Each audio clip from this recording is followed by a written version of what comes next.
नमस्कार दोस्तों, स्वागत है आप सबका आज के सेशन में। दोस्तों आज का हमारा टॉपिक है एमबीबीएस इंडिया से करें या अब्रॉड से करें। एमबीबीएस इंडिया और अब्रॉड में क्या डिफरेंस है, इसके ऊपर हम आज चर्चा करेंगे। बहुत ही ज़्यादा वाइब्रेंट क्वेश्चन है ये, बहुत सारे लोगों की क्वेरी है और इस पर क्लैरिटी देना बहुत ज़रूरी है, इसीलिए मैं ये वीडियो बना रहा हूँ। इससे पहले प्लीज़ चैनल को सब्सक्राइब करिए। काउंसलिंग की के रिगार्डिंग कोई जानकारी चाहिए, दिए गए नंबर पर व्हाट्सएप करके पूछ सकते हैं। आपके नंबर पर आपको क्या मिलेगा ये भी आप व्हाट्सएप करके पूछ सकते हैं। आप चाहें तो हमारे ऑफिस विजिट कर सकते हैं। हमारा ऑफिस फरीदाबाद में है। 7 दिन ओपन है, मंडे टू संडे हम लोग ओपन है। 11 बजे से शाम के 7 बजे तक, 6 बजे तक हम लोग ऑफिस में रहते हैं। आप फ़ोन करके एड्रेस ले लीजिए और हमारे ऑफिस विजिट कर सकते हैं। काउंसलिंग की पेड गाइडेंस लेना चाहें तो वो भी ले सकते हैं। आपके रैंक, कैटेगरी, डोमिसाइल और बजट के आधार पर पूरे भारत में आपको कौन सा कॉलेज मिलेगा हम सारा एक्सप्लेन करेंगे और आप वहाँ पर एडमिशन लेने के लिए प्रॉपर आपको सपोर्ट करेंगे। दोस्तों स्टार्ट करते हैं आज का टॉपिक। देखिए, एमबीबीएस इंडिया और अब्रॉड में सबसे जो मेजर डिफरेंस है वो है क्वालिटी ऑफ एजुकेशन की। या तो आप जाइए US, UK, Australia, Canada, New Zealand, तो यहाँ पे स्टैंडर्ड ऑफ एजुकेशन बहुत अच्छा है, बट इनका प्रोसेस बहुत लंबा है। इनका अपना एग्ज़ाम होता है और उसके बिहाफ पे ये एडमिशन्स देते हैं। वो एग्ज़ाम नीट के कंपैरिजन में टफ होता है।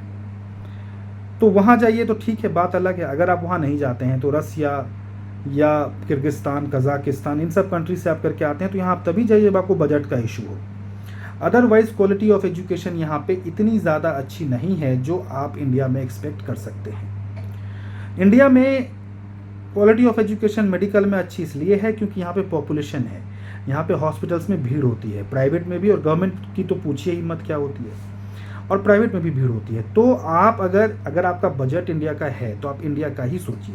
फर्स्ट प्रायोरिटी में आप इंडिया को रखिए और सेकंड प्रायोरिटी पे अब्रॉड का रखिए। अब्रॉड जा रहे हैं तो सोच समझ के जाइए, अच्छे कंट्री में जाइए, जिस कंट्री में आप सेफ हैं, सिक्योर हैं, जो कॉलेजेस, स्टेट यूनिवर्सिटीज़ हैं जो पुराने हैं, 100 साल 150 साल पुराने हैं, जिसकी फ़ीस आपके अफोर्डेबिलिटी लिमिट में हो, उन कॉलेजेस को चॉइस करिए। जहाँ पे इंग्लिश में पढ़ाया जाता हो उन कॉलेज को चॉइस करिए। जो एनएमसी से अप्रूव्ड हो, एनएमसी से रेगुलेटेड हो, उनको आप चूज़ करिए और उस हिसाब से डिसाइड करिए कि आप वहाँ जाएं। इंडिया में और बाहर में डिफरेंस, एक मेजर तो क्वालिटी ऑफ एजुकेशन का मैंने आपको बता दिया। बाहर के जो हॉस्पिटल्स हैं वहाँ पे OPD in comparison to India बहुत कम होती है, जिसकी वजह से पेशेंट एक्सपोजर बच्चे को बहुत ज़्यादा नहीं मिल पाता इंटर्नशिप के दौरान।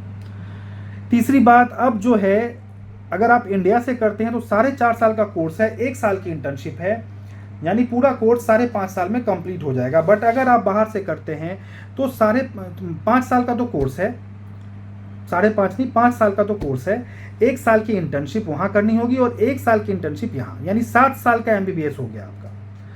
तो यहाँ से करेंगे तो 5.5 साल का एमबीबीएस है, वहाँ से करेंगे तो 7 साल का एमबीबीएस। तो 1.5 साल का टाइम आपका वेस्ट होगा। ये तब है जब वहाँ से आते ही फर्स्ट अटेम्प्ट में आप नेक्स्ट एग्ज़ाम क्लियर कर लेंगे। तो एमबीबीएस की जो पढ़ाई है ये वैसे ही आप देखिए बहुत लंबी पढ़ाई है, क्योंकि इसके बाद आपको पीजी करनी है 3 साल, फिर सुपर स्पेशलिटी करनी है। तो आप पढ़ते पढ़ते बहुत आपकी एज निकल जाएगी। तो आपको ध्यान रखना है कि 1.5 साल कम नहीं होता है, बहुत लंबा चौड़ा टाइम होता है। इन बातों का ध्यान रखना है। हाँ, अगर आपका बजट नहीं बनता है, मार्क्स आपके कम है और इंडिया में अफोर्ड नहीं कर सकते हैं, तो बिल्कुल बिना कुछ सोचे समझे आप बाहर जाइए। बस आप कॉलेजेस की चॉइसेस अच्छी रखिए।